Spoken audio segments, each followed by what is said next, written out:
Hello there. Now, if you want a hard-hitting, full-blown groomer inquiry, don't vote for Labour. Not just tomorrow, not ever.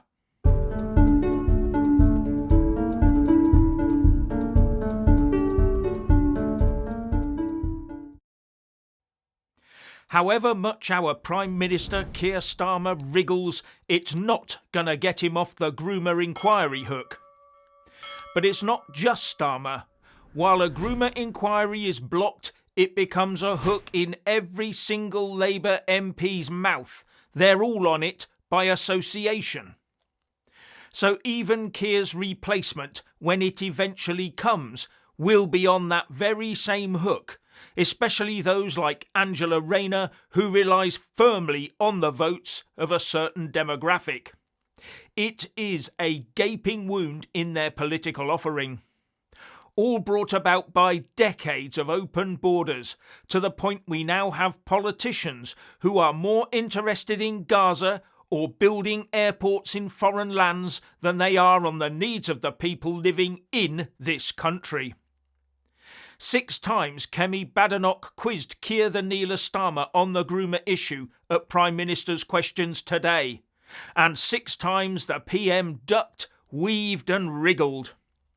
All he could come up with was to effectively say he was doing enough, and that the Tories had not done much in their 14 years in office. Although I will point out that what Keir Starmer calls enough is mostly what the previous Tory government initial inquiry called for, when what is really required is an inquiry right now. An inquiry laser focused on these groomer gangs and where they operate, with the sole intention of shutting them down and making such future gangs impossible. Now, Kemi Badenoch has stated that she would hold a full national inquiry. Now, that's easy to say in opposition, but maybe not so easy in 4 years' time, when there will almost certainly have been an increased change in the demographic and cultural makeup of this country, especially in the hearts of our major cities. And if the groomer gangs are allowed to keep operating, almost with total official acceptance, then the demographic backlash to such an inquiry will potentially grow larger the longer we wait. So I suspect that in the face of potential unrest, any such inquiry later on down the line would be so watered down due to the fissionable nature of it as to be irrelevant, and made the harder by the increasing sectarian nature of our politics. I get the feeling that the uniparty powers that be have always hoped that we can bring the newcomers across to our side of the cultural divide within a single generation. But everything they have put in train has been woke, appeasing and DEI, something designed to bring about the opposite effect. Something designed to ensure we, the larger demographic, are forced to assimilate into the culture and needs of the new preferred demographic. You only need to look around the mainstream press from the BBC downwards to see the relentless pressure being applied to us to bring that about. And it is also a prevalent feature in our public services. The civil service, the NHS, the police, the armed services. The list is endless. And don't forget the border force, and the RNLI. Now here's a bit of doublethink for you. The police were renamed from a force into a service, weren't they? To make them sound fluffy and as if they were on the side of the general public in fighting stuff like burglary and shoplifting. You know, crimes. But the body they set up to control our borders, which is woke and fluffy and designed so to be, they've called that a force, to try and convince us they are a hard-nosed bunch working hard to stop illegals getting into the UK. Rancid, isn't it? And while we keep electing the same old red-blue cheeks of the same uniparty, the worse this will get.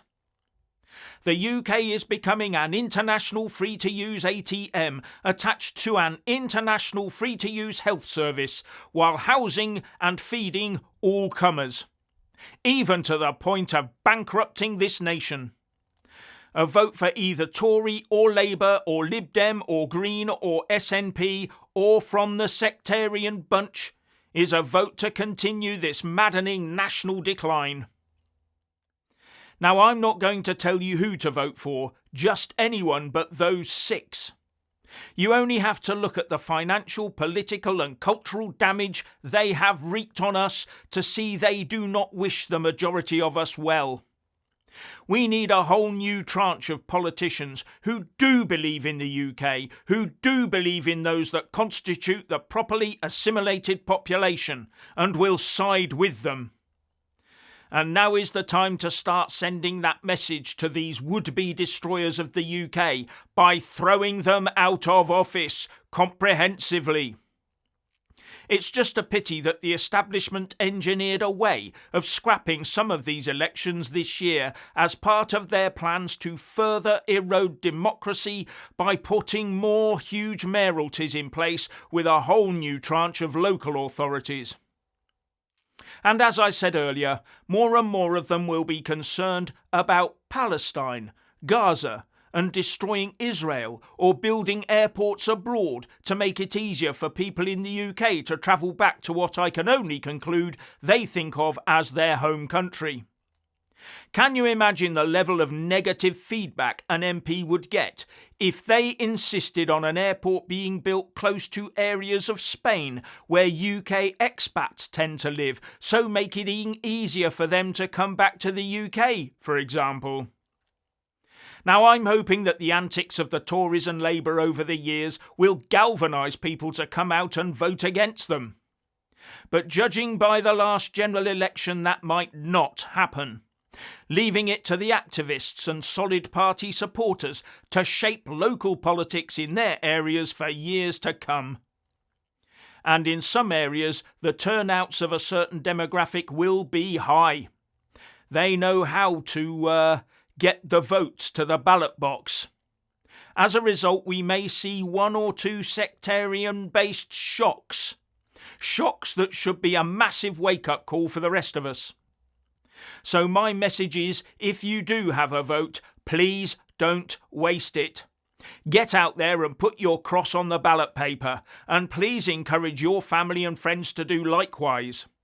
Vote for someone you know has your interests at heart, not someone who views the UK as empty and devoid of culture, so must be filled with millions more from about the globe. Finally, please like, subscribe and comment below, and a big shout out to our Patreon supporters, and thank you for watching.